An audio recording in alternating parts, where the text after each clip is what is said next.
What's up, y'all? Welcome to Kai TV. I am your host, Kai, and today we're going to dive into this mess of an episode of The Real Housewives of Atlanta, Season 16, Episode 8, called Boots on the Ground.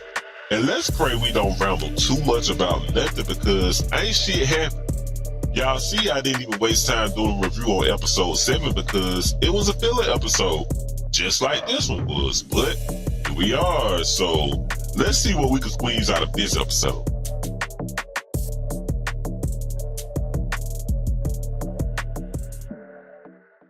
Shamir opens up the episode with a country song about what we, the viewers, are about to see on the episode. And I thought to myself, I need to add this to my Apple Music playlist. I'm just playing, y'all. That shit sounded a hot-ass mess. But the way Shamir rolled out of the bed with her hair looking like a bird nest sent me through the roof laughing. Then we see Angela and Cynthia, and bless her heart, Cynthia's back to be everyone's therapist at this point. You know, I gotta say, some of the people that return back feel like that last piece of popcorn. It's nice to have, but do they add anything to the mix? Cynthia's sweet and all, but Cynthia, sometimes you just need to pick a side and stick with it. You're walking on the tightrope like you in a circus, and let's be real, you wobbling, baby. Now, Angela's trying to be like a lawyer dog with a bone defending Drew. The drama with Porsha and Drew at this point is stale because Porsha ain't got nothing else to talk about because she can't talk about shit with Simon, so she just pushing this issue with Drew. But Drew, come on, man. You left it to the hands of Mr. Hot Dog Man to tell Porsha. What was your plan? Oh, hey, I'm just doing some music over here while your man is around. Like, really? You thought that was set right with Porsha? Meanwhile, Shamir's on the phone crying about Shiloh because she's sick. And I'm over here like, man, I would need to pack my bags and jump on the nearest flight if my child had them kind of health issues. But her husband is an active father, and he's taking care of everything in regards to Shiloh, and it looks like everything's going to be fine. Drew arrived, and let's be honest, her arrival was about as welcome as a surprise test in a classroom. Britt and Kelly was looking around like they didn't know what to do. Cynthia gives Drew the rundown of what the plan was for the day, and here comes Porsha being the queen of petty. I mean, if it were my birthday, I wouldn't invite someone I'm not vibing with either. Let's clear the air? Nah, I'm trying to drink tequila and do the boots on the ground dance. Drew said her room is giving orphanage, but ma'am, take what you can get because you were not invited. So they split into two groups. Drew, Cynthia, Britt, and Angela to a whiskey tasting, and Shamir, Porsha, and Kelly channel their inner wild child at the legendary Coyote Ugly bar. However, on their way, we get the scene where Shamir starts crying over a text about a past relationship, and at this point, we learned that she was married once before, and it ended because the guy was abusive to her. After they got to their separate situations, it was really just a bunch of filler shit that I'm not even about to go through because most of the action really happened towards the end of the episode. If y'all noticed, there weren't that many confessionals in this episode. They literally dragged all of the scenes out further than needed. So let's get into this moment with Angela and Britt. Britt comes in swinging and says, Angela, it seems like you want to play the victim card. And I'm like, whoa, whoa, whoa, whoa, whoa. How in the hell did we jump the victim mode? Then Angela's like, okay, give me some examples. And Britt went right into it, digging up the awkward brunch incident after the drama with her and Kenya. I'm sitting here thinking like, hold up, you acting like you the only one that felt some kind of way. Meanwhile, Angela just sitting there trying to defend herself, and I wanted to shout to the damn TV, Britt, that's you playing the victim. You can't throw a tantrum because them girls didn't immediately rally behind you when Kenya was spilling your tea. Like, I'm sorry, ma'am, that's not how this shit works. And then Britt, bless her heart, you gotta stop throwing around terms like gaslight without actually knowing what that means. It's like a game of buzzword bingo gone wrong at this point. Y'all overusing it and misapplying it. I mean, Cynthia's right. You're allowed your feelings, but you posted something awkward of me. Yeah, I'm gonna feel some type of way too. Depending on what that something right is, I might not be as cool about it either. But here's the deal. You can't expect everyone to drop Kenya just because you feel wrong. They could still be friends with her even if they acknowledge her screw-ups.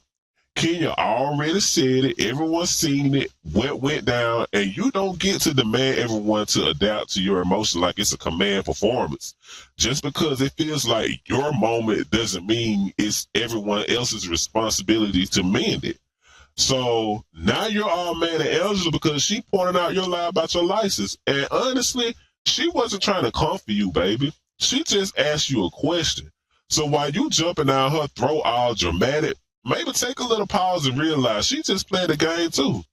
So after all that drama, it's finally time for the dinner at the house and everybody just sitting around getting ready for the big meal. By the time Porsha made her grand entrance, everybody looking at her when she came down the stairs like, what's going on? Why your energy is down? Now, when she came down in all black, you just know something messy is about to unfold. Shamil gave her the side eye like, what's going on? And we found out Porsha just had a FaceTime with Pilar while Dennis was babysitting her. But after that call, she gets hit with some tea. Drew and Dennis are still communicating with each other and they're filming with each other for the show. Now, I thought Porsha already knew this. Maybe I'm tripping. Porsha was like, hold up. Are you using my baby daddy to boost your own storyline? I swear, if they had just communicated better, things could have been fine, but here we are. Porsha might have even been cool with it if they just had been up front. But no, that's not what happened. Porsha feeling a bit dramatic about it, and honestly, I can't blame her to a certain extent just by the way it was all done. But let's not forget, she tends to make a mountain out of molehills sometimes. Am I right? Yeah, Drew looks a bit shady for not feeling Porsha in, but let's be real. Porsha's dragging this a little too far at this point. Sure, Drew's not obligated to keep Porsha in the loop, but Dennis, being the baby daddy, now he's the one that needs to step up and be the bridge. You feel me? So, at the dinner table, they start chatting about their separate outings, and then Angela's like, yeah, I learned some things too trying to clear the air, but when Britt pipes up about Angela acting like a victim, I nearly fell onto the ground, man. Britt, that's very rich coming from you. Like, all of a sudden, we're throwing around the term victim like it's a hot potato. Angela asks for examples, and it gets messy at this point. Britt is trying to compare past incidents like they're related, but we all know that's a stretch. It's clear Britt is the one still holding on to some grudge. And can we talk about gaslighting? It's a buzzword flying around like some confetti, and it's starting to feel like people just want to use it to spice up the drama without knowing what it actually means.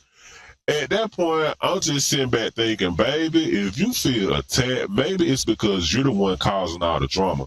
And yes, you have every right to feel some way about the pictures that were posted at the Kenya Moore hair spa event, but let's just admit it. It's embarrassing.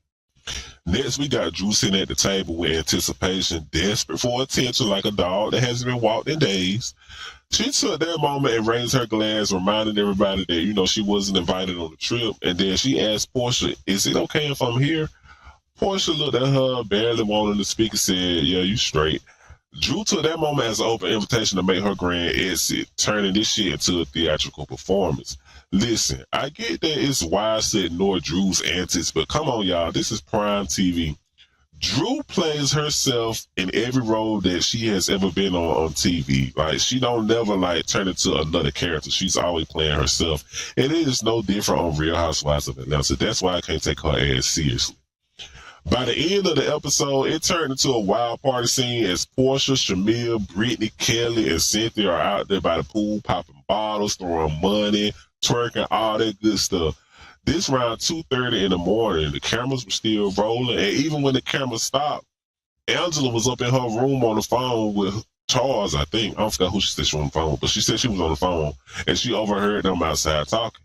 She said she overheard Porsha say, I should fuck Charles. And I nearly fell out my bed. Now, Porsha, of course, denies the entire thing when Angela went down to, approach her about it. But Kelly said in her confessional that she did recall Porsha saying something like, she better stop before I fuck her husband. And Angela, with her quick wit, is like, you better take Porsha's threat seriously. If history tells us anything, is that she will pump the brakes on your relationship and fuck your husband and steal him like she did with Fallon. As Angela heads out the next morning, she insists on leaving Nashville as the grown woman she came there as. But let's be real, once we hit Atlanta, them gloves coming off, them claws are coming out, and it's going to be a full-on cage match. If I miss anything, I want to hear about it in the comments. Thank you guys for tuning in. Make sure you like the video, subscribe to the channel, turn on your post notification bell so you'll know every time I drop a new video.